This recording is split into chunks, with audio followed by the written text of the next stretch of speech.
bien calor y temperatura se relacionan, ambos son muy, o sea, calor, nosotros, por ejemplo, decimos sentimos calor, ¿no es cierto? Entonces, ¿por qué sentimos calor y por qué no sentimos calor? Es muy posible que vamos a sentir mayor calor cuando nuestra energía, nuestro organismo esté en mayor movimiento, ¿no es cierto? Siempre se va a mover y vamos a tener más calor. Vamos a sentir más frío cuando nuestro cuerpo esté más en reposo, no esté haciendo movimiento, etcétera. Es por eso que cuando vemos que los deportistas que a diario hacen ejercicio en la mañana, en la tarde, los que hacen ejercicio intenso casi no sienten frío porque siempre están en movimiento, ¿no ve? Y además también el contenido de agua corporal en nuestro organismo nos ayuda también de sobremanera, ¿no? Sabemos que tres cuartas partes de agua, tres cuartas partes en nuestro organismo es agua, ¿no es cierto? Casi un promedio de 70% y eso va a variar, ¿no? Y sabemos muy bien que el agua es una sustancia tan noble que de acuerdo a la temperatura, entonces va pasando de un estado a otro según las necesidades de nuestro organismo. Por ejemplo, nuestro organismo rápidamente puede compensar calor y frío debido a nuestro contenido de agua, ¿no? Cuando ya es mucho extremo, entonces sí necesitamos otras cosas externas, por ejemplo, abrigarnos mejor, etcétera, ¿no? O cuando hay fiebre, por ejemplo, en nuestro organismo, ¿qué pasa? Reacciona nuestro organismo, entonces empezamos a transpirar para que pueda compensar, pero no debemos dejar que elimine todo su agua, el agua, porque directamente podríamos ir a la deshidratación y causar problemas, ¿no es cierto? De manera que aquí tenemos una diferencia entre lo que es la definición de calor y temperatura y las diferencias entre ambos. De manera que cuando el calor entra en un cuerpo, aquí decimos, cuando el calor entra en un cuerpo, se produce calentamiento y cuando sale, enfriamiento. Incluso los objetos más fríos poseen algo de calor porque sus átomos están en movimiento y eso es lo que nos dice la tercera ley de la termodinámica, ¿no es cierto? El calor entra en un cuerpo, entonces nosotros sabemos que los cuerpos calientes transmiten su energía a los cuerpos más fríos y los más fríos adquieren mayor contenido de calor, ¿no es cierto? Hay compensación y este es lo que se conoce con el nombre de la tercera ley de la termodinámica. O sea que si bien calor y temperatura se relacionan, entonces calor es la energía total del movimiento molecular en una sustancia. En cambio, la temperatura es una medida de la energía molecular media. Por ejemplo, quienes miden la temperatura son los termómetros, ¿no ve? El termómetro mide el nivel térmico de un cuerpo, mide hasta qué cantidad de energía en movimiento tiene, cuánto de calor tiene. Ahorita, por ejemplo, tenemos termómetros corporales que nos miden la temperatura de nuestro organismo. Hay termómetros bucales, rectales, axilares, hay termómetros del medio ambiente, por ejemplo, que van a registrar la temperatura del medio ambiente, el movimiento, el calor que puede haber de acuerdo al movimiento molecular que hay, ¿no es cierto? Entonces, decimos por eso que el calor depende de la velocidad de las partículas, su número, tamaño y tiempo. En cambio, de la temperatura no depende del tamaño, del número o del tiempo. En cambio, en el caso del calor, la energía que hace que la temperatura aumente o disminuya. En caso de la temperatura, no es la energía, sino es la medida de ella. Quien va a medir la temperatura es el termómetro y el termómetro mide el nivel térmico de los cuerpos. La energía, en el caso del calor, la energía puede ser ganada o perdida en los procesos. Por eso, en termodinámica se establece una tercera ley o principio de la termodinámica, de la cual pueden derivar varios, y una de ellas que hace mención que cuando el calor entra en un cuerpo, se produce calentamiento y cuando sale, enfriamiento. Incluso se dice que los objetos más fríos poseen algo de calor porque sus átomos se están moviendo. Y eso es lo que dice la tercera ley de la termodinámica. Ahora veamos qué son las escalas de temperatura. Nosotros sabemos que el nivel térmico lo miden los termómetros. Y los termómetros pueden ser de diferentes tipos. Hay termómetros de mercurio, ¿no es cierto? Esos termómetros de mercurio pueden ser termómetros con lectura terminal o no terminal. ¿Qué quiere decir? Ahorita no sé si tengo figurita, les voy a mostrar termómetros que pueden medir hasta 200 grados centígrados, 100, 50, etcétera, y pueden ser de mercurio, ¿no es cierto? Los termómetros. Entonces, los termómetros, todos miden, el termómetro, quien mide la temperatura o el calor sería los termómetros, y hay escalas de temperatura. Los termómetros todos miden agitación térmica de las moléculas, todos, ¿ya? ¿Y qué es una escala térmica? Entonces, cuando hablamos de escala térmica, debemos pensar en la escala absoluta y la escala relativa, ¿ya? Si hablamos de la escala Fahrenheit, podemos hablar de la escala Fahrenheit, Celsius y la Kelvin, o decimos escala absoluta. Y cada escala considera dos puntos de referencia, uno superior y otro inferior, y un número de divisiones entre las referencias señaladas. Eso quiere decir que si nosotros observamos un termómetro, este es un termómetro de mercurio, aquí este es el mercurio, el mercurio se caracteriza porque fácilmente puede dilatarse y contraerse a cambios de temperatura. Eso significa que si aumenta el calor a este nivel, capta el nivel, entonces el mercurio se desplaza hacia arriba y hasta donde ven el término se queda. Ahí y en el termómetro, en el lugar donde queda, se hace la lectura correspondiente. Es el termómetro de mercurio de Celsius, este es de Fahrenheit y este es de Kelvin, que van a dar escalas diferentes, ¿ya? Pero llega un momento en que ambas escalas también se pueden igualar, ¿ya? Entonces ya sabemos que quién mide la temperatura, quién mide calor, sería el termómetro, ¿no es cierto? Y para utilizar un termómetro debemos considerar que hay diferentes escalas. Estamos hablando de la escala absoluta y la relativa. Aquí, por ejemplo, tenemos la Fahrenheit, la Celsius y la Kelvin, que sería la absoluta, ¿no es cierto? Entonces decimos, aquí tenemos la de Celsius. La de Celsius va de división de 0 a 100. La de Fahrenheit va de 32 a 212. La de Kelvin va de 273 a 373. Son sus divisiones, ¿lo ve? Aquí están divisiones. De aquí desde 0 a 20, de 20 a 40, de 20 a 60, 80 y 100. De 20 a 40 va a estar el intermedio 30, de 40 a 60, 50, de 60 a 80, 70, así sucesivamente. ¿Ya? Son las divisiones de las escalas. Celsius, escalas Fahrenheit y escalas Kelvin. Cuando hablamos de la Fahrenheit, aquí tenemos 32. 32, luego viene aquí la escala 100, 150 y 212. Y aquí nos dice que aquí tiene 100 divisiones. La Fahrenheit tiene 180 divisiones. En cambio, la Kelvin va de 273 a 373 y aquí tiene 100 divisiones. Pero llega un momento en que las escalas pueden igualarse. Por ejemplo, cuando la escala Celsius está en 0, la Fahrenheit está en 32 y la Kelvin está en 273. Por ejemplo, el agua en la escala centígrada se congela a 0 grados centígrados en la escala de Celsius, a 32 grados Fahrenheit y a 273 en la Kelvin. El agua hierve a 100 grados centígrados a nivel del mar, 100 grados en la escala centígrada se va a igualar a 212 y en la escala Kelvin a 373. Tenían una tarea, no me han dado la tarea, donde les he pedido yo que me averigüen a qué temperatura hierve el agua a nivel del mar, en Cochabamba, Santa Cruz y en La Paz les he pedido, creo, y en Sucre más creo, ¿no? Entonces tenía que averiguar usted si era igual, no era igual y por qué era esa diferencia. Sin embargo, lo podemos trasladar ahora aquí. Ustedes van a averiguar a qué temperatura congela y hierve el agua a nivel del mar. Y luego vamos a hacer en los 4 departamentos más importantes de Bolivia. Podemos hacer en La Paz, Cochabamba, Cochabamba, Santa Cruz. Ya, La Paz, Cochabamba, Santa Cruz. Quizás nos convendría un hito más, La Paz. ¿De cuál quieren hacer? A ver, Cochabamba, Santa Cruz y La Paz. A ver, de un departamento más.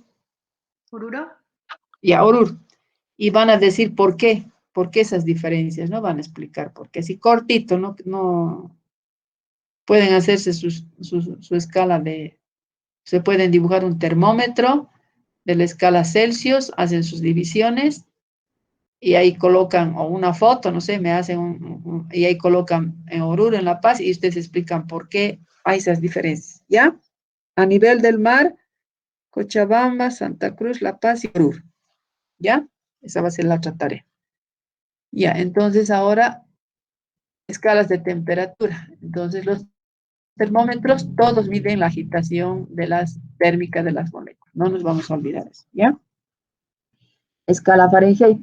Hablamos de la escala Fahrenheit y decimos que hay una referencia inferior, ¿no es cierto? Y la inferior, el punto de fusión de una mezcla de sales de hielo, por ejemplo, lo realiza a 0 grados centígrados.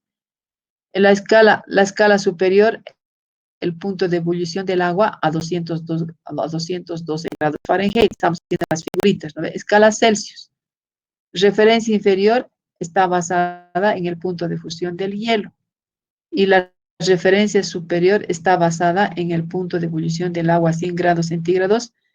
Y entre estas dos referencias existen 100 divisiones, lo que les he mostrado, ¿no es cierto? A nivel del mar, el agua congela a 0 grados centígrados y hierve a 100 grados centígrados. Ahora la tarea es en Cochabamba, en La Paz, en Santa Cruz y en Oruro. ¿A qué temperatura se congela y a qué temperatura hierve el agua? ¿Por qué? Es la tarea, ¿no? Entonces, eso van a hacer. Entonces, estamos haciendo con las figuritas. Aquí están las figuritas. En el Celsius, aquí hay 100 divisiones, hemos dicho. Sal de 0 a 100. Fahrenheit, de 32 a 212, pero aquí hay 180 divisiones. En el caso de Kelvin, 273 y 373, y hay 100 divisiones. La Celsius y la Kelvin, ambas tienen las mismas divisiones, pero sus escalas de medición son diferentes. En el caso de Fahrenheit tiene 180 divisiones y sus escalas también van a ser diferentes, ¿ya? Eso quiere decir. Ahora veamos aquí escalas de temperatura, la escala Kelvin. Hablamos ya también de la Kelvin. En la Kelvin, la escala Kelvin es utilizada en la ciencia, ¿ya? Es la escala que es utilizada en el estudio de la ciencia. Y en esta escala está basado los principios de la termodinámica, en los que se predice la existencia de una temperatura mínima en la cual las partículas de un sistema carecen de energía térmica. Entonces, eso quiere decir que cuando se ha hecho el estudio de la termodinámica, ahí se han estudiado, la termodinámica hace relación en lo que existe, en lo que se habla de calor, temperatura, trabajo de un sistema. Pero se toma en cuenta que ese grado de, esa temperatura o escala a la cual la energía, las partículas de un sistema carecen de energía térmica porque están sin movimiento, ha sido realizada en base a las escalas de temperatura Kelvin. De manera que en base a estos estudios, el termómetro en escala Kelvin ha sido bastante explotado para el estudio de la ciencia. Y gracias a ella, digamos, se han podido tomar parámetros de divisiones o divisiones de las otras escalas. Por eso hay escala absoluta y la escala relativa, ¿no es cierto? Entonces, de esa manera se hace esa explicación. Además, también se indica que la temperatura en la cual las partículas carecen de movimiento se conocen como cero absoluto, y eso se llama 0 grados Kelvin. Por eso es la escala Kelvin es la escala absoluta, donde en el cero absoluto se encuentra el 0 centígrado y a ese nivel carecen de energía las moléculas de un sistema, por ejemplo, carecen de energía térmica, ¿ya? O de energía cinética, si quieren, como vamos a ver más adelante, ¿ya? Entonces ahora hablamos ya también las comparaciones de las escalas y las formulaciones que se obtienen del estudio de estas escalas. Aquí ya saben, estos Celsius, 100 divisiones, de 0 a 100, Fahrenheit, 180 divisiones, va de 32 a 212, 180, Kelvin, 100 divisiones, de 273 a 373. Entonces aquí vemos un cuadradito, lo que les estoy señalando con rojo, donde vamos a poder ver, digamos, claramente el punto de ebullición del agua y el cero absoluto, los grados a los cuales se congela el agua. Si nosotros hacemos comparación, aquí tenemos la escala centígrada, aquí tenemos la Fahrenheit, aquí tenemos la escala Kelvin y aquí tenemos la Rankine. De Rankine se escribe. Rankine, ¿ya? Rankine. Entonces, si nosotros vemos, aquí la Rankine también tiene una división de escala de 180 divisiones, igual que la de la Fahrenheit, 180, a diferencia de la centígrada y Kelvin, que tiene 100 divisiones, ¿ya? De manera que a estos grados, las diferencias de las escalas difieren. Por ejemplo, en el caso de la escala centígrada, aquí a 100 grados centígrados, Fahrenheit 212, Kelvin 303 y en el Rankine 672, ¿ya? Y nosotros vemos aquí en la escala, en el cero absoluto, pero mejor dicho, en el 0 Kelvin ha de corresponder a 0 grados Kelvin, le va a corresponder a 0 grados de Rankine, ¿no es cierto? Y le va a corresponder a 273 en la escala de Kelvin y a 32 grados en la escala Fahrenheit. Y entonces son las comparaciones. Entonces, de este análisis que se hace de comparaciones y diferencias en ambas escalas, nacen las formulaciones que se conocen con el nombre fórmulas de conversión de temperaturas, donde se pueden convertir de grados centígrados a Kelvin, de Kelvin a Fahrenheit, de Fahrenheit a grados centígrados y viceversa. Pueden hacerse las conversiones necesarias. Las escalas de temperatura que Bolivia utiliza, por ejemplo, son las escalas centígradas. Hay otros países, como por ejemplo en Estados Unidos, utilizan la escala Fahrenheit. De ahí, digamos, nace la importancia del estudio, digamos, de comparación de las escalas, porque no siempre se van a quedar en Bolivia, quizás uno, dos, tres o tal vez varios puedan irse a vivir, a trabajar, a estudiar fuera del país. Entonces, ya las escalas de medición son diferentes, entonces que no parezca tan extraño y diga, ay, no sabíamos qué es la Fahrenheit, entonces ustedes ya se van a ir con una base, porque en colegio ya se avanza esto, y van a fortalecer más aún con este primer semestre de la nutrición, van a fortalecer y con mayor criterio cuando ya sean profesionales o más adelante. De repente no van a tener un termómetro para medir en escala centígrada y les van a alcanzar una de Fahrenheit, entonces, ¿qué van a hacer? Entonces, por lo menos ustedes se van a defender. Conversión, ¿no es cierto? Entonces, las conversiones son las siguientes. Aquí tenemos este tipo de conversión que son de Kelvin a Celsius y de Celsius a Kelvin. Vamos a revisar estos dos. Este vamos a revisar con este. Este es de Kelvin a Celsius y este es de, bueno, aquí sería de Celsius. Aquí es cuando se tiene, y aquí es cuando se tiene centígrados. Este es el inverso, ¿no ve? Entonces, ¿qué hacemos? Cuando se quiere saber los grados centígrados y se tienen datos de grados Kelvin, lo que tenemos que hacer es los grados centígrados han de ser igual a Kelvin menos 273.5 menos la escala 2.73.15. ¿De dónde sale? De aquí, que hay que restar, ¿no es cierto? De la Kelvin a la Celsius, es Kelvin a la Celsius. Ya hay una diferencia de 273 grados Kelvin, por eso esta diferencia. Ahora, lo contrario, aquí sabemos los grados Kelvin y en esta fórmula ya también queremos saber los grados Kelvin. Entonces, ¿qué se hace? Esta fórmula con esta fórmula se parece. Cuando sea Celsius, este va a ser negativo. Y cuando queramos saber Kelvin, va a ser sumatorio. Se va a sumar. Entonces, esta con esta se parece. ¿No es cierto? Ahora vamos a hacer ya también estas dos. No estas dos. Estas dos. Aquí tenemos de Fahrenheit a Celsius y de Fahrenheit a Kelvin. No, tampoco es esto. A ver, a ver. Grados centígrados y Fahrenheit. Fahrenheit, ¿cuál sería?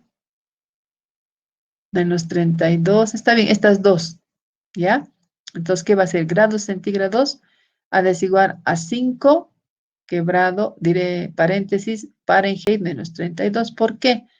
Porque en el caso de centígrados, aquí están 100 divisiones y va de 100 a 0 Y en el caso de Fahrenheit va de 212 a 32 y hay 180 divisiones. Y la diferencia entre estos sería de 32. Por eso decimos 5F menos 32 sobre 9. Cuando sepamos los grados Fahrenheit y no los Kelvin, empleamos esta fórmula que es más compleja, que sea 5 por Fahrenheit menos 32 sobre 9 más 273.15. ¿Ya? Si hacemos grados Fahrenheit y Celsius, estos dos, ¿ya? Aquí es cuando no sabemos Fahrenheit y aquí es cuando sabemos Fahrenheit. Entonces, cuando no sabemos Fahrenheit menos 5 por Fahrenheit menos 32 sobre 9. Pero si sabemos Fahrenheit va a ser 9 por los centígrados sobre 5 más 32. De estas fórmulas pueden haber variaciones de un libro a otro, pero al final son los mismos, ¿ya? Entonces es esta con esta y esta con esta. Y estas dos serían con estas dos, ¿ya? Para que ustedes vean las diferencias y no se confundan, digamos, respecto a la aplicación de qué fórmula van a utilizar, ¿ya? Entonces, esta con esta y esta con esta. Cualquiera que se utilicen pueden hacer la conversión de una escala a otra escala. Ya con los ejercicios ya van a ir afinando cada vez más, ¿ya? Entonces, ahora nos corresponde definir qué es calor, kilocaloría. Entonces, decimos que la kilocaloría es una unidad de calor. Y entonces la kilocaloría no es más que la cantidad de calor el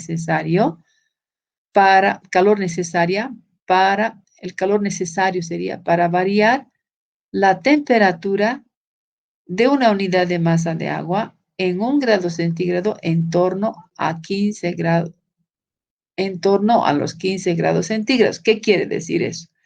Aquí se los he colocado con verde. Dice, una kilocaloría es la cantidad de calor necesario para aumentar la temperatura de 1 kilogramo de masa de agua en 1 grado, dice. Entonces tendría que ser de 1 kilogramo de agua de 14.15 a 15.5 grados centígrados. Este es un gradito. Está 1 grado. Entonces, ¿qué es kilocalorías? Sabemos que las kilocalorías es una unidad de calor. Pero, ¿qué es la kilocaloría? Su grado ¿qué se dice? Se simboliza, así como están viendo, kilocalorías. Se simboliza igual que kilogramo, litro, gramo, etcétera. Gramo se abrevia G, no GR, G nomás. Kilogramo sería KG, pero no es KGR, solamente KG. Litros solamente es L, no LT. ¿Ya? Entonces son las reglitas que hay que aplicarlas, ¿no es cierto? Entonces decimos aquí, una kilocaloría no es el calor necesario para aumentar la temperatura de 1 kilogramo de masa de agua en 1 grado centígrado. Entonces quiere decir que se ha de aumentar la temperatura a 1 kilogramo de agua, ¿ya? Que sea de 14.5 agua, perdón, 1 grado, de 14.5 a 15.5. Entonces, que sea clarito. Kilocaloría no es más que la cantidad de calor necesario para aumentar la temperatura de 1 kilogramo de agua en 1 grado centígrado. ¿Qué quiere decir eso? Que debemos aumentar la temperatura en 1 grado centígrado en 1 kilogramo de agua, de 14.5 a 15.5. Tenemos que tomar esto como cantidad de calor necesario para aumentar la temperatura de 1 kilogramo de masa de agua en 1 grado centígrado. Y 1 grado es de 14.5 a 15.5. ¿Ya? Siempre 1 kilogramo de masa. En el caso del Sistema Internacional de Unidades, la unidad de calor de energía es el joule y sus múltiplos. Así como hay kilocaloría, puede haber también caloría, solo caloría. Kilo es de kilocaloría. El otro puede ser simplemente caloría, o sea, cal. Y las unidades en el Sistema Internacional van a ser joule o sus múltiplos del joule, ¿ya? Y se puede decir que una caloría es igual a 4.5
y se puede asociar al movimiento de átomos, moléculas, partículas que forman la materia.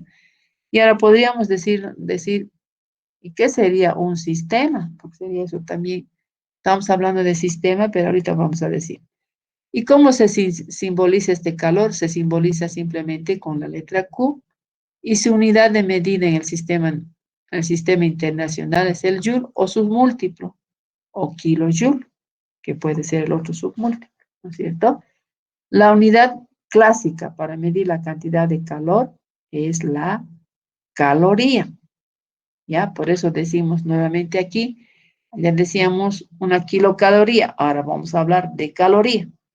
La caloría es la cantidad de calor necesario para aumentar la temperatura de 1 gramo de agua a 1 grado centígrado. En este caso puede ser de 14,5 a 15,5 grados centígrados, ¿ya?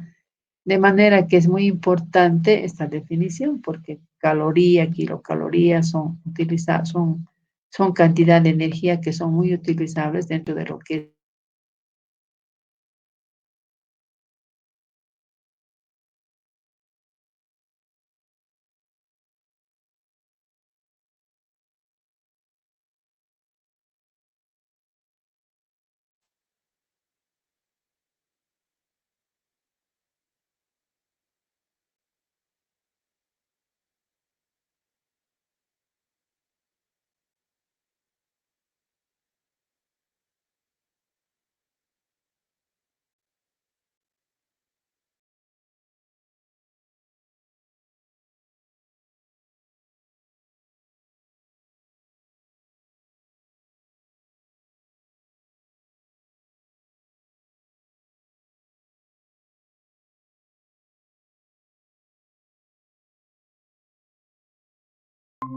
26, de 27, 28, de 30 a 31, pero solamente en 1 gramo de agua cuando se trate de caloría.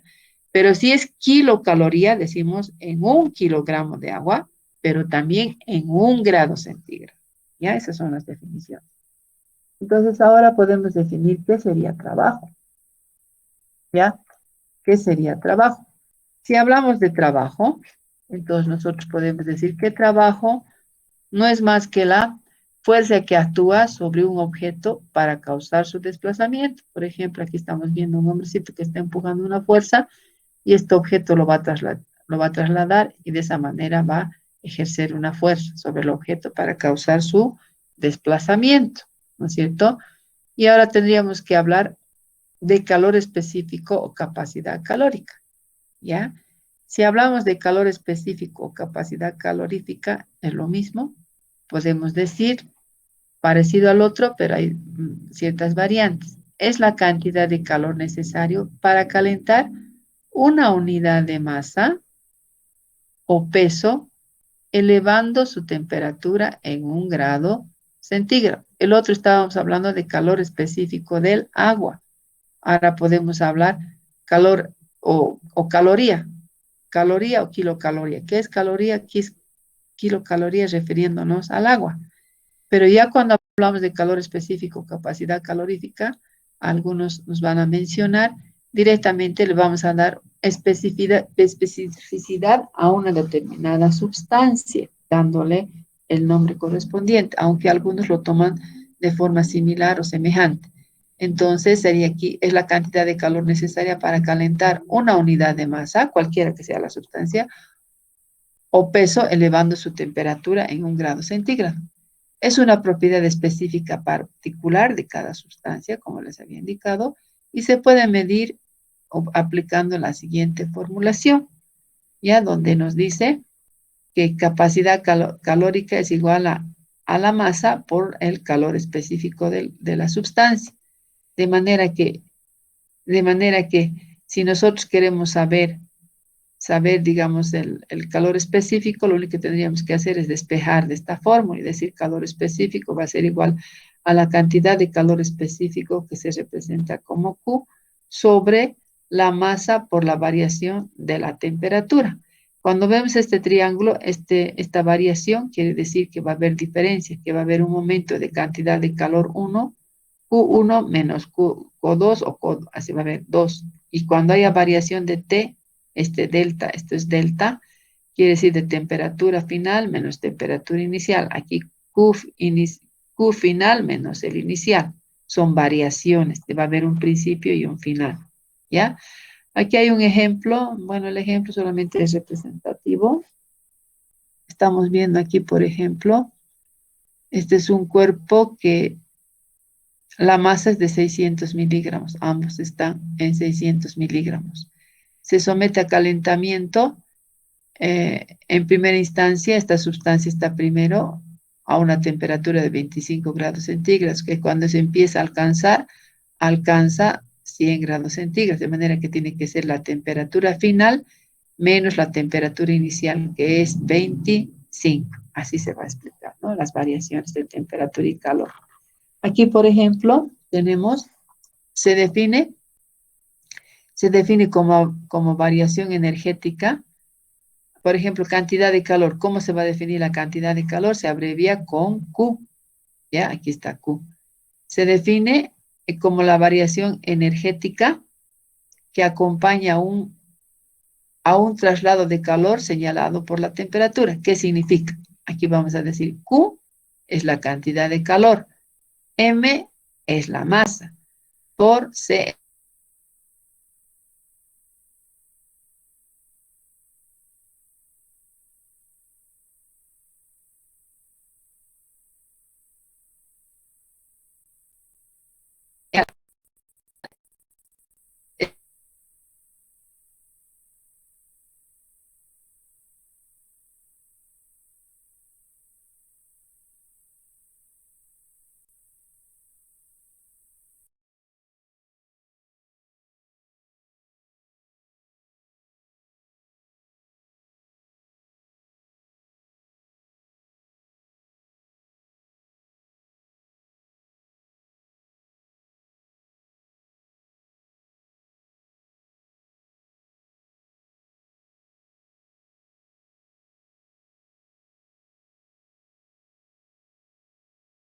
entran en equilibrio térmico. Están, digamos, como dice equilibrio, en balance, equilibrio térmico.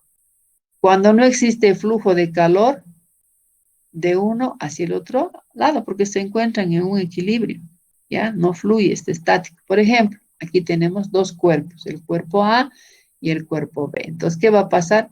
En un momento se van a unir ambos cuerpos, ¿no es cierto? Ambos cuerpos. De manera que ambos cuerpos va a haber intercambio, van a haber paredes diatérmicas, ¿no? Entonces, ¿qué va a hacer? Va a llegar un momento en que va a haber un equilibrio. Entonces, aquí se establece que hay un equilibrio térmico entre el cuerpo A y el cuerpo B. Ya eso quiere decir, hay un equilibrio. Y por tanto, no existe flujo de calor. Aquí no va a haber ni de B, ni de A, ni de A a B. No hay flujo de calor, están en equilibrio ambos, ¿ya? Ahora, la termodinámica, entonces, ¿qué hace la termodinámica?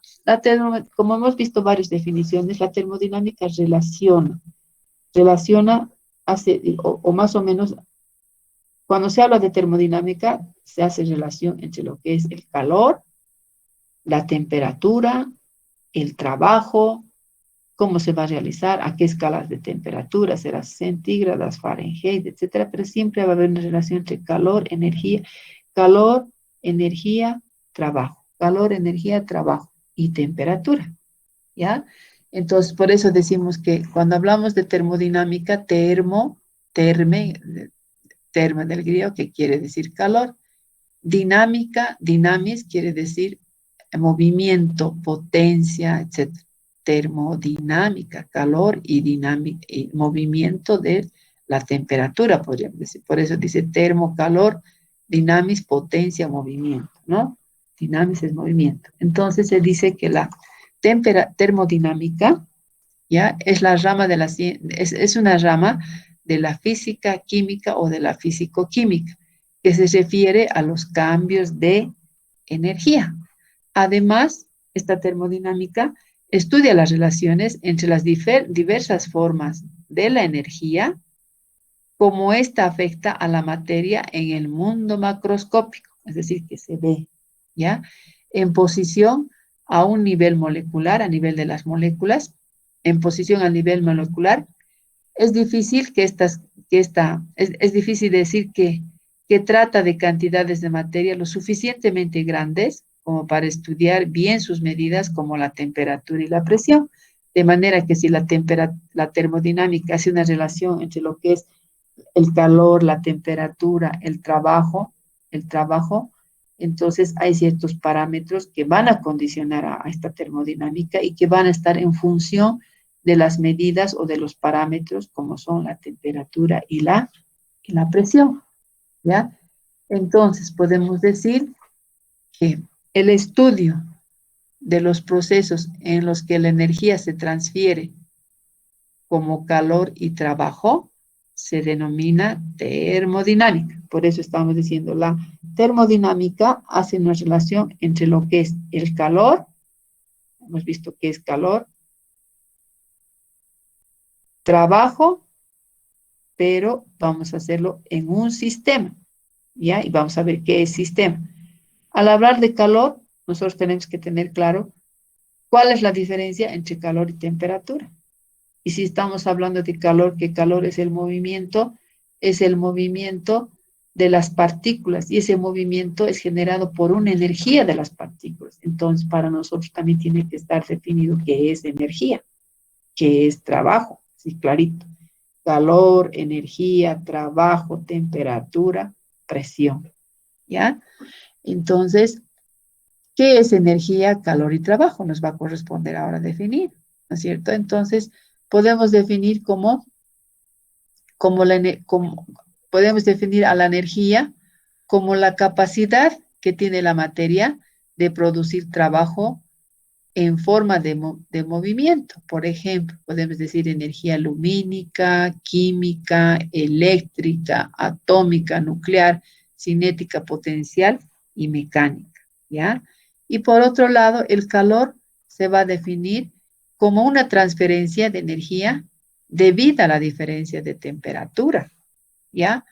Y además, el trabajo, el trabajo es una transferencia de energía que no se debe a la diferencia de temperatura, pero que sin embargo la termodinámica hace referencia a lo que es la energía, el calor y el trabajo, considerando ciertos parámetros como ser la temperatura y la presión, ¿ya? Por eso decimos que cuando hablamos de trabajo no es más que la transferencia de energía, ¿no es cierto? Trabajo es la cantidad de energía transferida de un sistema a otro mediante una fuerza cuando se produce desplazamiento. Eso también hay que comprender, ¿ya? Entonces, entonces también podemos decir que la termodinámica es un enfoque macroscópico, así macroscópico, más grande, no es microscópico, es macroscópico.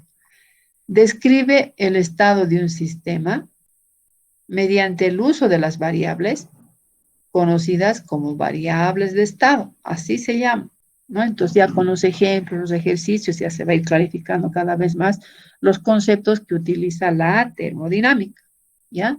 Entonces decimos, ¿y qué sería variable de estado? Las variables de estado, ¿ya?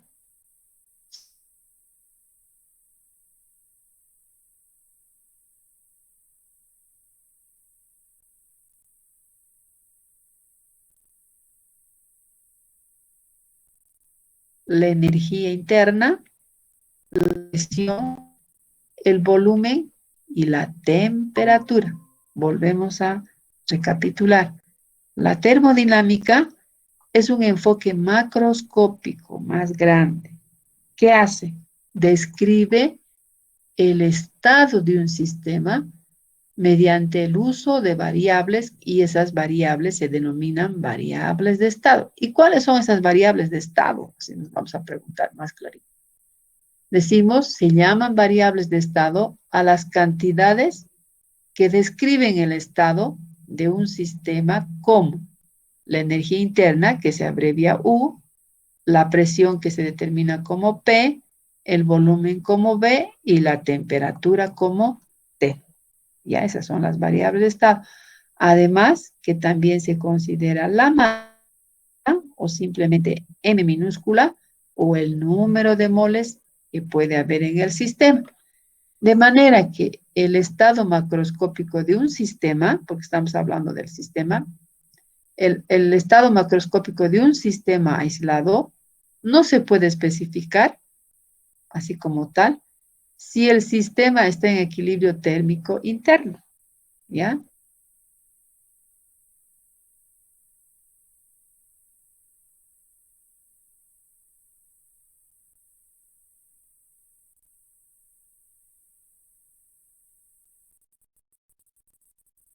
Lógicos que ocurren a nivel de la célula que se encuentra viva, porque sabemos que una célula es la unidad anatómica del ser humano, ¿cierto?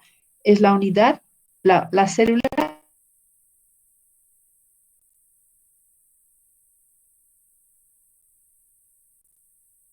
tiene un núcleo, tiene una membrana nuclear, tiene un citoplasma, tiene una membrana celular, tiene citoplasma, tiene vacuolas, tiene mitocondrias, retículo endoplasmático, lisos, rugos, todo tiene la célula. Y es una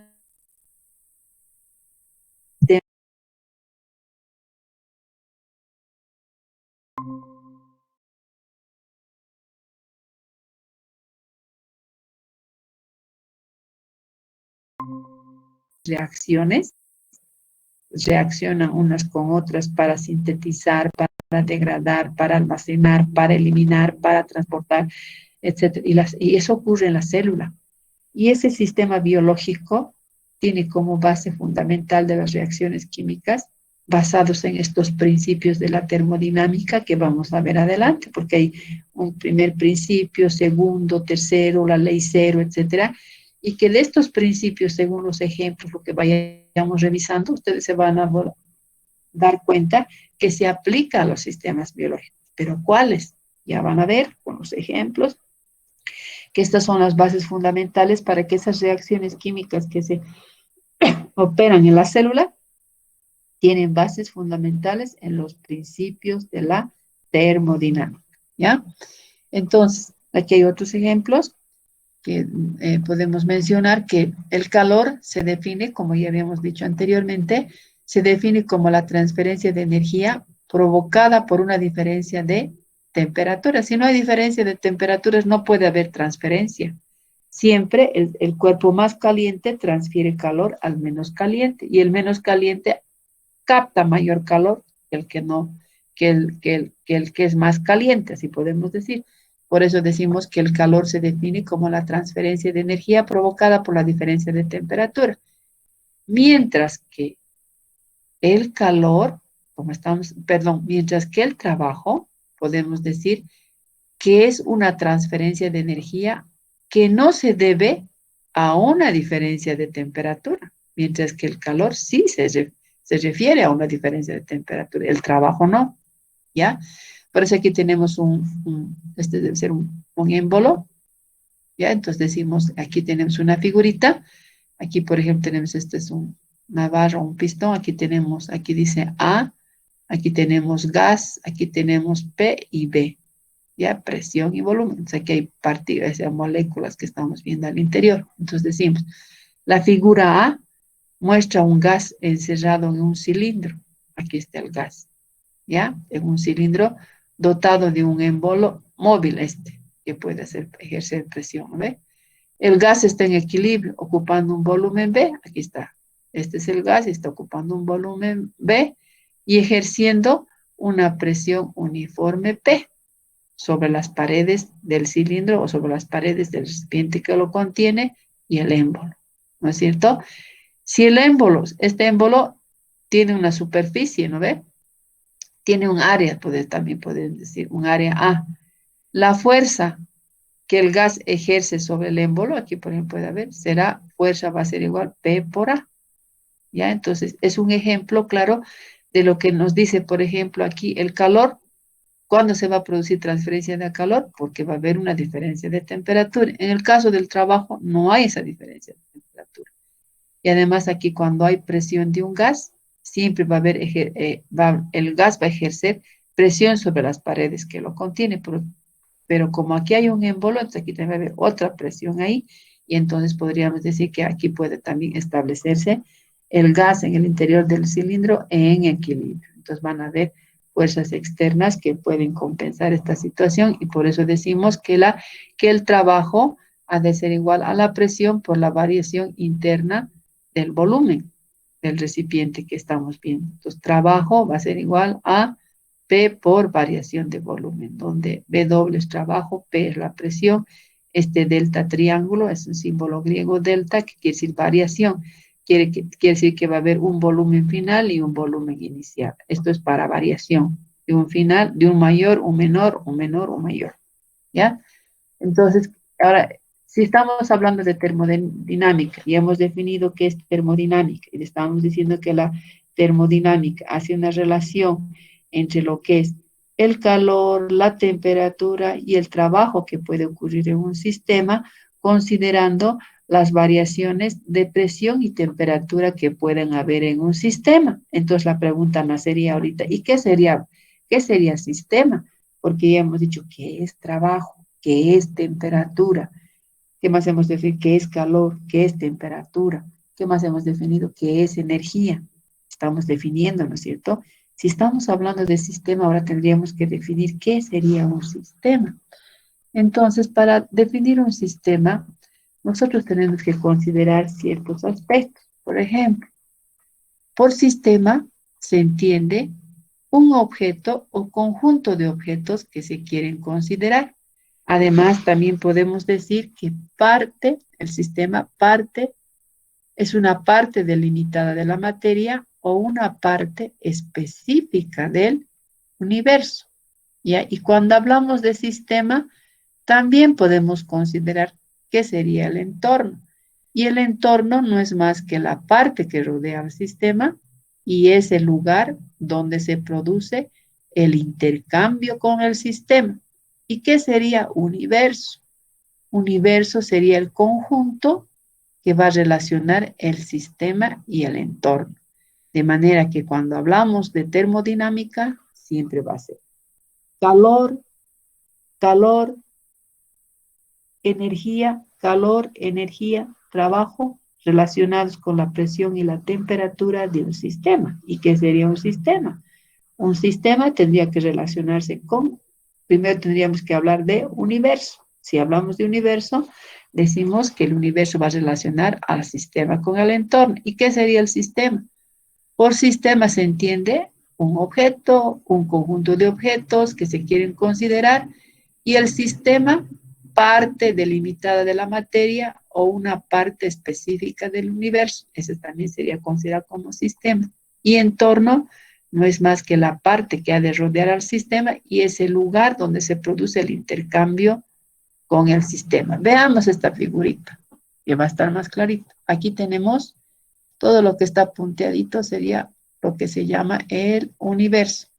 Dentro del universo aquí tendríamos el sistema y aquí entre el sistema y el universo tendríamos el entorno, ¿ya? Lo que separa al sistema del entorno va a ser esta pared. Va a existir una pared que lo va a separar, ¿ya? Entonces decimos que entre el sistema y el entorno, aquí está una flechita, dice, aquí entre el sistema y el entorno, aquí se van a producir las interacciones de materia y energía entre el sistema y el entorno a través de esta pared que los está separando. En tanto, todo lo que está fuera del entorno, todo lo que está fuera del sistema y del entorno sería considerado como el universo.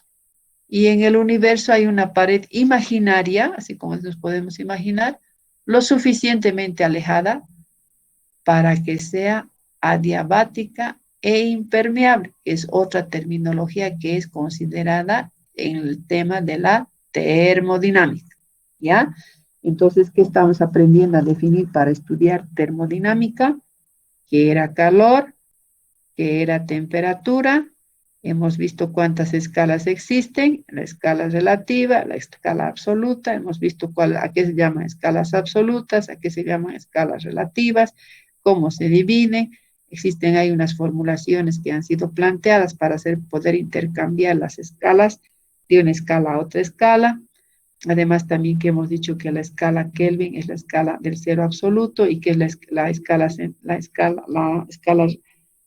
de temperatura que ha sido utilizada como estudio de la ciencia de la termodinámica, sobre la cual ha sido la base para la fabricación de los diferentes termómetros existentes a la fecha. Hemos dicho que el nivel térmico, el calor es medido por un nivel térmico, por el termómetro, y el termómetro mide el nivel térmico. Hemos dicho que es calor. ¿Quién mide el calor? ¿A qué se llama termómetro? ¿Qué hace el termómetro? ¿Cuántos tipos de escalas de termómetro existe? ¿Quién mide el nivel térmico? Sería el- el termómetro. ¿Cuántos tipos de termómetros hemos señalado? ¿Cuántas escalas existen? Etcétera, etcétera, para poder entender qué puede estudiar la termodinámica. Y hablando del estudio de la termodinámica, hemos dicho que es una parte de la físico-química o física y química que se va a encargar de relacionar lo que es la, la cantidad de calor, el calor, la energía y el trabajo de un sistema, dependiendo de los parámetros temperatura y presión de un sistema. Entonces, ¿qué sería un sistema? Un sistema, hemos dicho que puede ser cualquier sustancia, cualquier cuerpo, etcétera, y que se puede estar separado a través de una pared del entorno, ¿no es cierto? Y que es a través del entorno y la pared del sistema que la materia, cualquiera que sea, va a poder intercambiar la energía entre el sistema y el entorno. Y que y el universo podríamos dar una división imaginaria muy distante de lo que cuando hablamos de sistema y entorno, y que prácticamente es la que nos va a dar un sentido para incorporar a otra definición que se denomina adiabática o impermeable, porque vamos a definir también qué es el sistema adiabático, ¿ya? Posteriormente, entonces con eso podemos decir que aquí pueden haber diferentes tipos de sistema. Entonces puede haber un sistema abierto, un sistema cerrado, ¿ya? Entonces aquí, por ejemplo, aquí tenemos, vamos a ver, diferentes tipos de sistema. Aquí tenemos el sistema abierto, el sistema cerrado, el sistema aislado y el sistema adiabático, ¿ya? ¿Cuándo se dice que es un sistema abierto? Cuando existe un intercambio de energía, hay un intercambio de energía, hay un intercambio de energía con la materia, ¿no es cierto? Sería abierto. El cerrado, el aislado y el adiabático. Cada uno de estos sistemas tienen ciertas particularidades. No nos olvidemos a qué se llamaba sistema, a qué se llamaba entorno, a qué se llamaba, a qué se llama universo. Universo, y hemos introducido un término que decía adiabático. Entonces, con estos ejemplos vamos a ver cuándo se dice que el sistema es adiabático. ¿Ya? Hay otro sistema también que se dice isobárico, pero eso todavía no estamos acá, ¿ya? Entonces decimos, sistema abierto, estaríamos en este sistema, aquí estamos viendo la materia, aquí estamos viendo la energía. Entonces decimos, el sistema abierto es aquel que permite el intercambio tanto de materia como energía con el medio, ¿ya?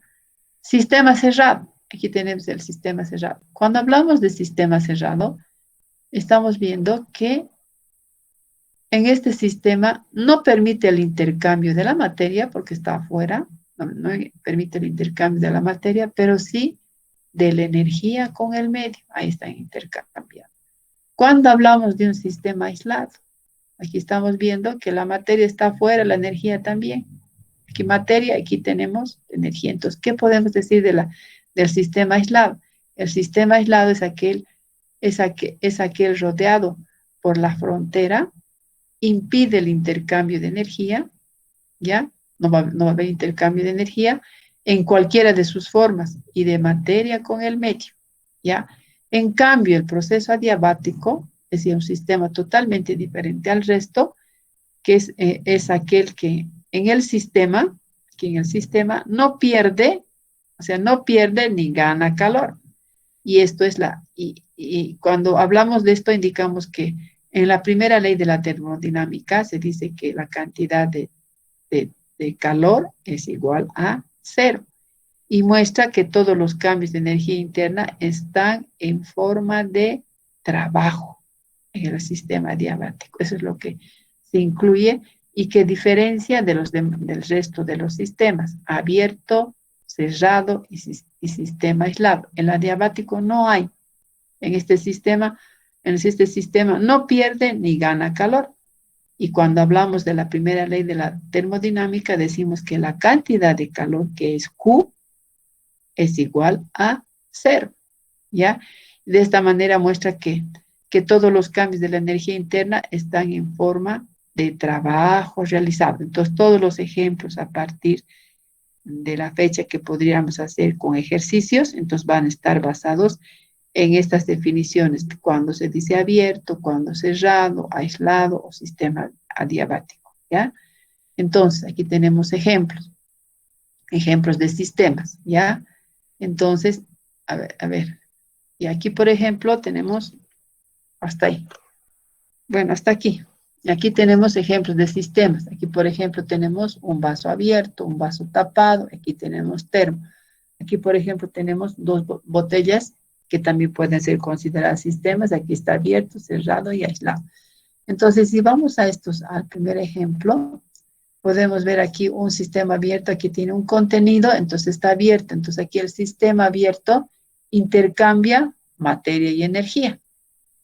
Aquí está tapado. Entonces, si está tapado, entonces se trata de un sistema cerrado y hay intercambio solo de energía. Y este se trata de un termo, entonces está todo aisladito. Entonces decimos sistema aislado y no existe intercambio de nada. No hay nada. En este caso igual, si aquí está una botella, si está abierto, entonces hay intercambio de materia y energía. Este que está cerrado, solo de energía, ¿no es cierto? Porque está cerrado. Y esto está totalmente aislado, entonces no hay nada. Entonces está clarito. Cualquiera que sea el sistema, el concepto de sistema abierto, sistema cerrado y aislado va a ser el mismo. ¿Ya? ¿Qué tipo de, ¿Qué tipo de sistemas representan las siguientes imágenes? Tenemos ahí una taza de café, tenemos un gas, tenemos una planta, luego tenemos ahí un foco encendido y el cuerpo humano. Entonces la pregunta es para ustedes, el que quiera participar, ya sabe, me pueden decir qué tipo de sistemas en cada uno de ellos y por qué, explicando, ¿no? Las imágenes que están viendo en este momento. A ver, cualquiera del grupo, cualquiera del...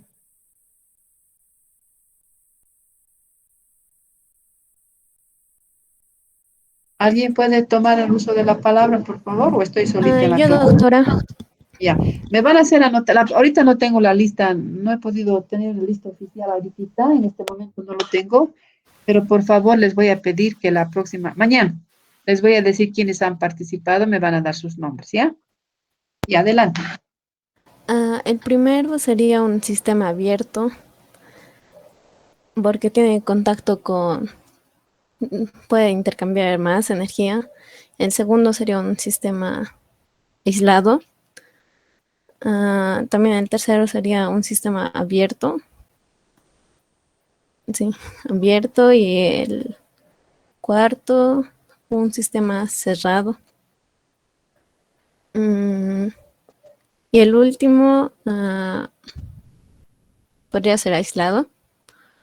¿Cuál es el último, hijita? A ver. El conjunto de todos nuestros órganos. Cuerpo humano, entonces. Sí.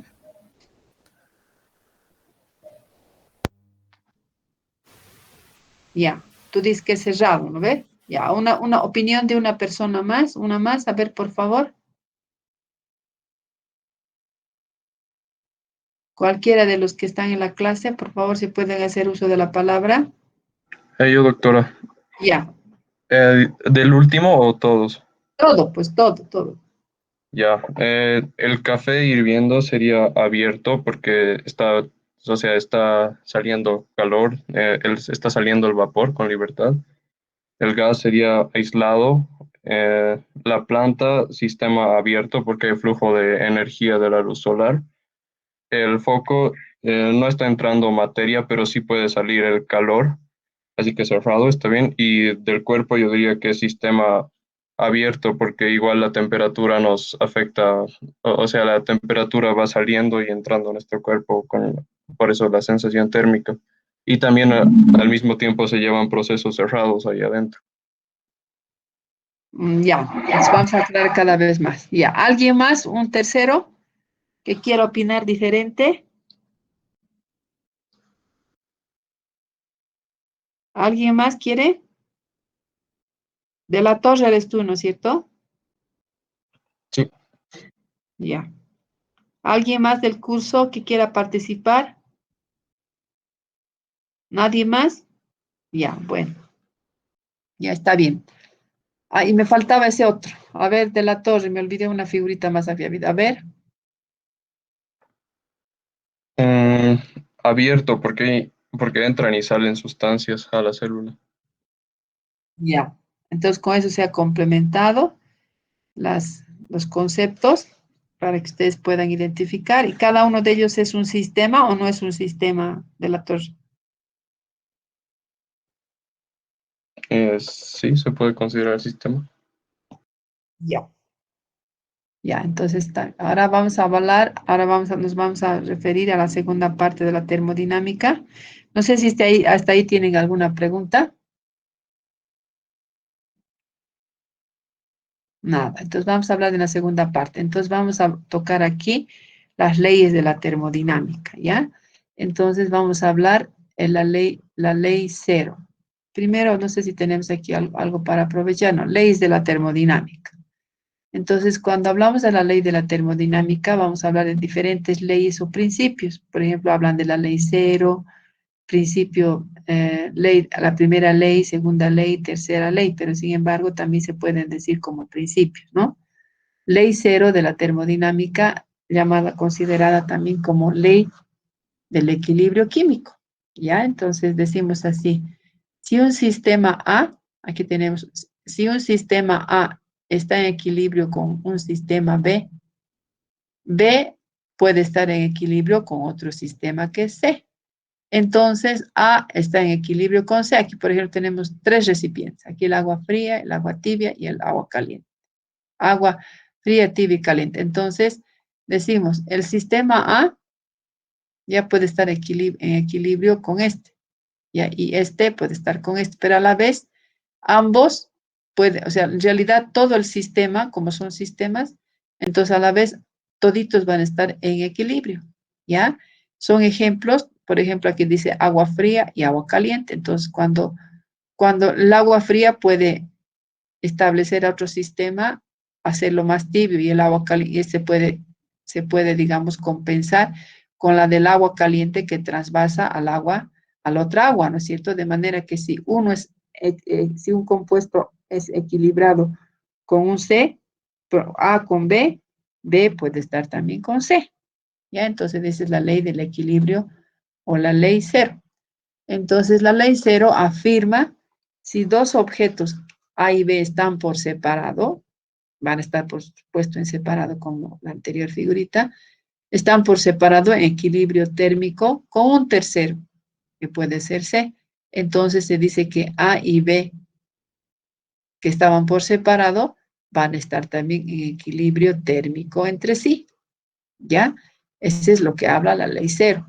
Entonces, también se puede explicar que si uno de estos sistemas se pone en contacto con un entorno infinito, situado a una determinada temperatura, porque todas las comparaciones siempre son con parámetros como presión y temperatura. En este caso, está siendo considerado hacia una determinada temperatura.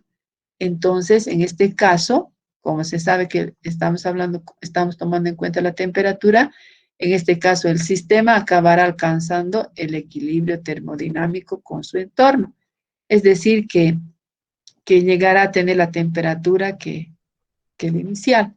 Entonces, aquí, por ejemplo, tenemos el cuerpo 1, aquí tenemos el termómetro y aquí tenemos el cuerpo 3, cada uno con sus temperaturas correspondientes. Por ejemplo, aquí tenemos la temperatura 1, temperatura 2, aquí tenemos temperatura 3 y temperatura 2 a temperatura 3. Ambos van a ser medidos con la temperatura, pero si hacemos que 1 y 3 estén juntos, entonces va a haber, digamos, un intercambio de energía entre ambos, de temperatura, de tal manera que Q, la cantidad de calor, ha de ser igual a 0.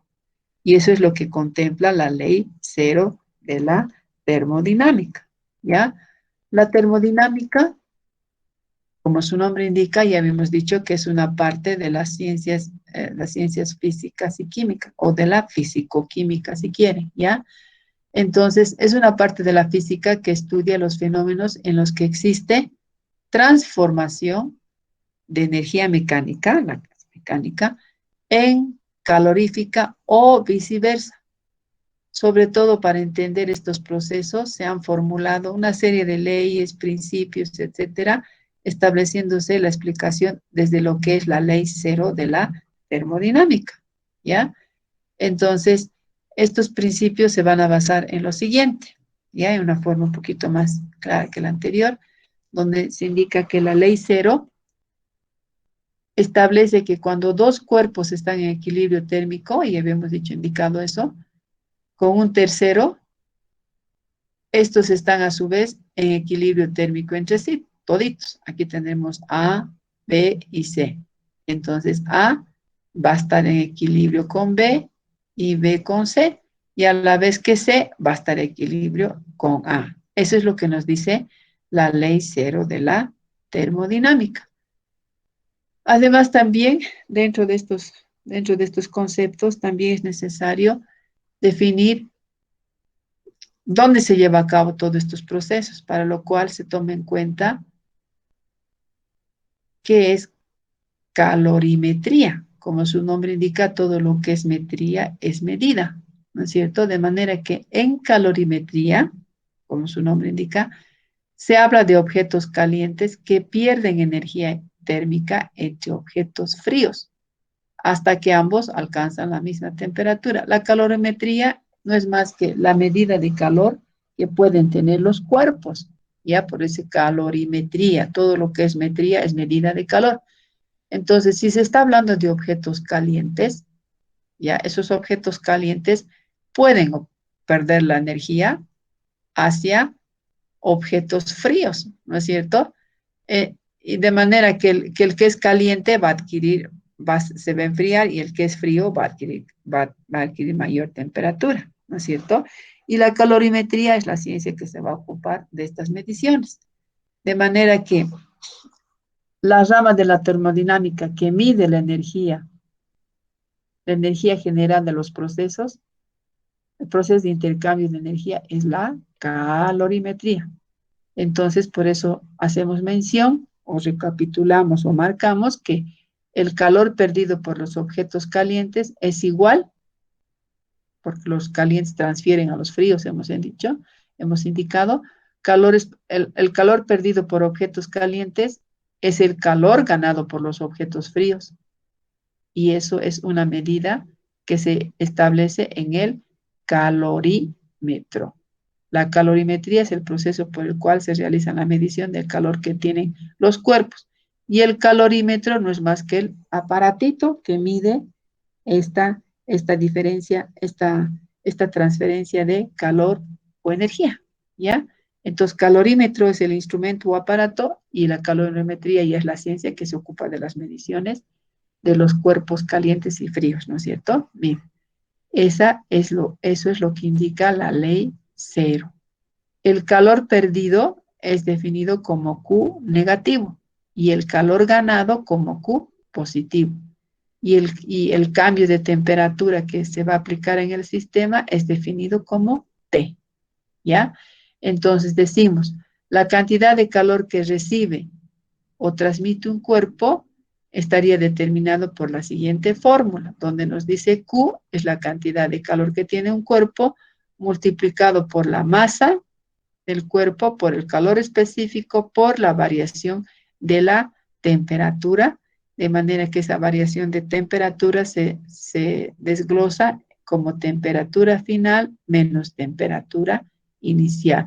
Y esto es lo que está considerado en la ley cero de la termodinámica. ¿Por qué es importante la ley cero?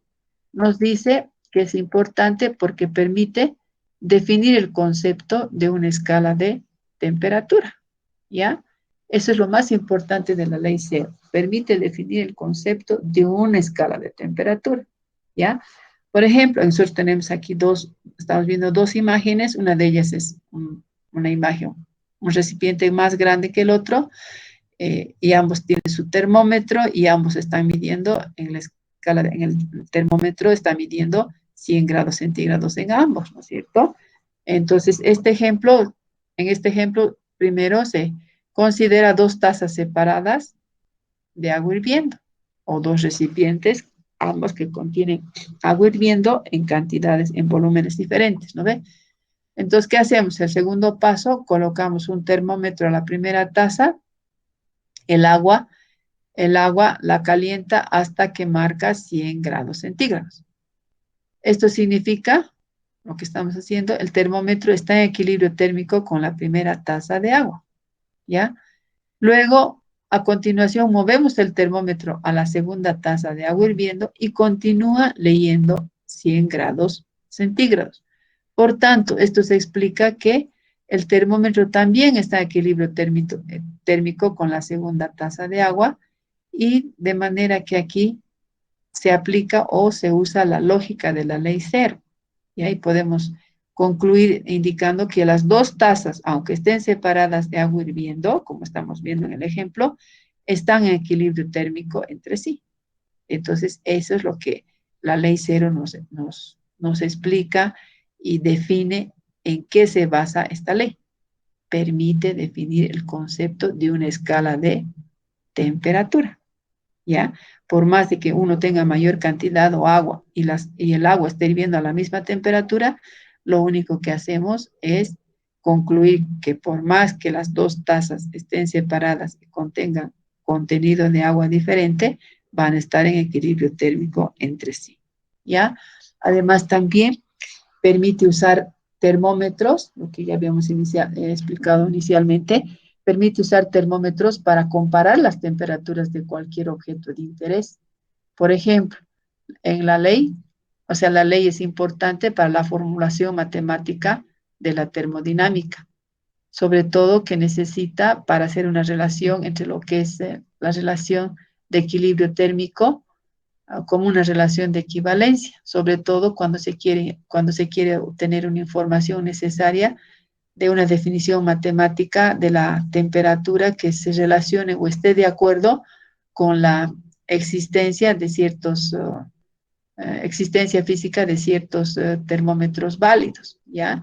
Entonces, ¿qué limitación? Si bien tiene ciertas ventajas, también tiene ciertas limitaciones la ley cero de la termodinámica, que nos indica que la ley cero nos habla de igualdad de temperaturas, pero en ningún momento hace referencia o es concluyente al explicar cómo se está transfiriendo el calor. No se habla de la conversión de energía, pero sí nos da una definición, ¿no? Que puede alcanzar el equilibrio térmico, por ejemplo, ¿no? Solo ayuda, como les había dicho, a la calibración de un termómetro. De ahí que la escala de temperatura que más se ha utilizado en el estudio de la ciencia de la termodinámica ha sido la escala cero, la escala del 0 grados Kelvin, lo que estábamos diciendo previamente, porque todos los estudios que se han realizado en termodinámica siempre ha sido en la escala Kelvin, siempre en la escala Kelvin, de manera que la escala Kelvin que ha sido bien estandarizada ha sido como patrón de referencia para la fabricación y calibración de otros termómetros de diferentes escalas, ¿ya? Luego podemos decir que al formular la ley se observó también como principio fundamental que no se puede decir que se produzca un flujo de calor entre cuerpos de la misma temperatura. Por eso dice, son limitaciones de la ley cero de la termodinámica. Sin embargo, también tiene aplicaciones de esta ley. Entonces, la ley cero de la termodinámica establece que los objetos en contacto entre sí compartirían la energía térmica hasta alcanzar el equilibrio térmico.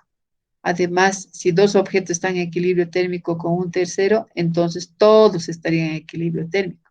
Así como tiene sus limitaciones, también tiene sus aplicaciones la ley cero. Ya eso es, digamos, lo más importante de la ley cero. Ahora sí, podríamos ver la primera ley de la termodinámica. ¿Qué nos dice la primera ley de la termodinámica? En cuanto a la forma como se enuncia la primera ley de la termodinámica traducida en principios, van a haber un poquito de diferencia respecto al libro, el artículo que ustedes puedan consultar, pero en esencia él tiene el mismo significado, solamente es la interpretación y lo que nos quiere decir, ¿ya? Entonces, la primera ley de la termodinámica establece lo siguiente. La primera ley se convierte en un enunciado de la ley de la conservación de la energía para los sistemas termodinámicos. Eso quiere decir que al principio sabemos muy bien que que el padre de la nutrición es Antonio Lavoisier. Ya Antonio Lavoisier ya había dado las primeras pautas para, sobre el metabolismo, la energía, el calor, la capacidad calórica de los alimentos, etcétera, que hoy en día se hablan, ya tenía sus bases en todo lo que había sido anunciado por Antonio Lavoisier. Y sabemos muy bien que la ley de la conservación de la materia fue enunciado también por Antonio Lavoisier, que nos habla que la naturaleza, que en la naturaleza la materia no se crea ni se destruye. Y sabemos muy bien que al hablar de materia, nosotros estamos hablando en este momento de termodinámica y la materia es un sistema, ¿no es cierto? Y estamos viendo que hay sistemas abiertos, cerrados, aislados o adiabáticos, por los ejemplos. Entonces, al hablar de materia, la materia como tal, estamos diciendo que en la materia tiene que haber, hay energía, ¿no es cierto? Entonces, al hablar si Antonio Lavoisier estaba hablando de la conservación de la materia, entonces para que se conserve la materia tendría que haber hablado también de la energía. De manera que la primera ley la primera ley de la termodinámica está basado en los principios de conservación de la materia y la energía que ya Antonio Lavoisier lo había mencionado. Entonces, por eso dice aquí que se convierte en un enunciado de la conservación de la energía para los sistemas termodinámicos. Entonces, la primera ley se basa en los principios de la conservación de la energía en el universo. ¿Y cómo era la ley, la ley de conservación de la energía en el universo? Era que en el universo la energía no se gana ni se pierde, solamente se transforma en otras formas de energía. Por ejemplo, transformarse en energía química, lumínica, energía eléctrica, etcétera, etcétera. Entonces, basados en esa ley, es que se basa la primera ley de la termodinámica, en la conservación de la energía. Por eso decimos que la energía total de un sistema de partículas designadas como U o U si quieren, U, cambia en una cantidad exactamente igual a la cantidad que se le agrega al sistema menos la cantidad que se le quita, ¿ya? Entonces ahí tenemos una formulación, la otra formulación de la primera ley de la termodinámica y con el ejemplo correspondiente. Entonces, ¿qué quiere decir esto? Aquí decimos, la energía total de un sistema de partículas o de moléculas, si quieren, la energía total, porque aquí estamos diciendo final, va a ser la total. La energía total de un sistema de partículas definidas como U, ¿ya? Cambia en una cantidad exactamente igual a la cantidad que se le agrega al sistema. Entonces decimos, la variación de energía interna que hay en un sistema, aquí está el sistema, ha de ser igual a la energía total del sistema menos la energía inicial del sistema. Solo así vamos a poder considerar la energía total que existe en un sistema de partículas. Si nosotros decimos que esta energía no es una energía así total, porque sabemos que la energía, para que haya energía en un sistema, tiene que haber primero una energía inicial, y que esa energía puede ir aumentando hasta alcanzar una energía final, de manera que esa energía, esa variación de energía en un sistema va a estar dado por la cantidad de calor que pueda estar en el sistema, menos el trabajo que se pudiera realizar en el sistema. O sea que la primera ley de la termodinámica nos hace referencia a la energía que puede haber en el sistema, así como también al calor que puede haber en el sistema y el trabajo que puede suceder en el sistema. Ya eso nos habla la primera ley de la termodinámica, y esta primera ley de la termodinámica estaría basado en los principios de la ley de la conservación de la energía del universo, que nos dice que en el universo la energía no se crea ni se destruye, solo se transforma en otras formas de energía. De ahí la primera ley considera a la energía del sistema, no, considera al trabajo del sistema y a la cantidad de calor que puede haber en el sistema.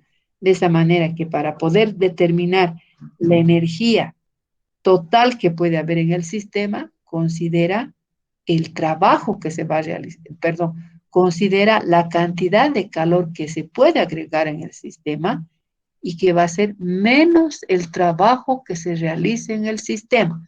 Por eso está aquí variación de energía interna, total es esto, porque estamos diciendo variación. Esto es variación, quiere decir que esta energía puede ser la que está aquí arriba, que puede ser la energía final menos la energía inicial. Por eso ponemos energía, variación de energía. Y que esta variación de energía que puede ocurrir en un sistema va a ser directamente proporcional, si quieren, podemos decir, a la cantidad de calor que puede haber en el sistema, menos el trabajo que se podría realizar en el sistema. Ya son fórmulas generales. Aquí, por ejemplo, tenemos una figurita donde podemos ver, este es un sistema en estado 1 y en estado 2, ¿ya? Y aquí está conectado, estos son los émbolos, etcétera. Aquí tenemos las partículas, moléculas que ustedes quieran, ¿no es cierto? De manera que decimos, aquí, por ejemplo, aquí hay un calor que se transfiere aquí, y por el calor que se transfiere también se realiza un trabajo, ¿ya? De tal manera que al hacer todo esto se genera una energía interna en el sistema, donde se dice que al pasar del estado 1 al estado 2 se genera una energía interna 2, que va a ser menos la energía interna 1, porque sabemos que va a ser una final y una inicial, y que eso va a estar determinado por la cantidad de calor que puede agregarse al sistema y el trabajo que menos el trabajo que podría realizarse en el sistema. Entonces, de esa manera, esta es la primera ley, las bases de la primera ley de la termodinámica.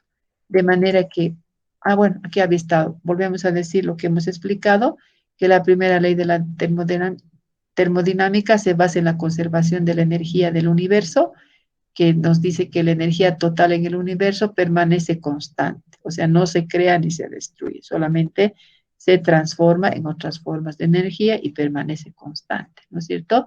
Y se establece que el cambio de energía interna que puede haber en un sistema cerrado es igual al calor neto agregado al sistema menos el trabajo neto efectuado por el sistema sobre los alrededores. Pues está más completo aún que la definición que hemos dado anteriormente. De esa manera se concluye indicando que